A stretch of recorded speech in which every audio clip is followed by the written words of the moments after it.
Hey everybody, this is Li Hertzi from Li Hertzi Design, and I'm going to explain to you my No More Ugly Envelopes project.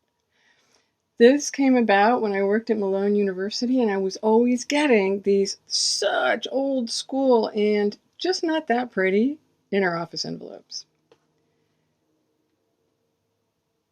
So I invented this particular project, and I have moved it through different places I've taught, and I just love to share it with you guys. So when we're thinking about envelopes, so many people have done amazing envelopes. And I want you to think about, how does an envelope work? The inside, what's in it, what's on the outside, what's the texture? There are going to be images on this one. What's it used for? Does it have a life of its own in that dark little box? What are all the different hands that it goes through? Just think about how an envelope works. Now, this project started out because I was teaching at the Kent State Magic department, and Magic stands for Modeling, Animation, and Game Creation. And we were based on a different campus, and I was teaching at the main campus, and nobody knew who we were. So we also wanted to prove that being a game designer is a real job. So the first thing that they did, and the first thing that you could probably do, is pick a artist in this case, or you could pick something else. If you're working in the digital arts, you could have great designers, you could have great musicians, you could have all kinds of different art types. So what we did was we found our artist, and then we got 3 pictures at least of their work so that you have something to look at when you're wanting to show the world about this artist. Then 1 picture of the artist. And because I'm teaching the pen tool and how wonderful it is, and I'm teaching it in Photoshop and Illustrator, of course, we want to stick with Illustrator. But in Photoshop, it's a whole different story, and it still is a great tool. So what you have to put in this is a portrait of the artist, a quote from the artist, and a representative artwork by you of their style. I don't want you copying anything, but you'll see when I show you the examples at the end, people came up with really great stuff. Then write a paragraph about your artist and put it where it says there in the template underneath all those lines.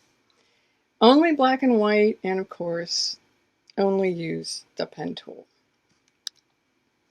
This is an example of sketching and planning. I had just seen Yago Kasuma. I had just seen her work up at the Cleveland Museum, and I was amazed. I was in a state of amazement.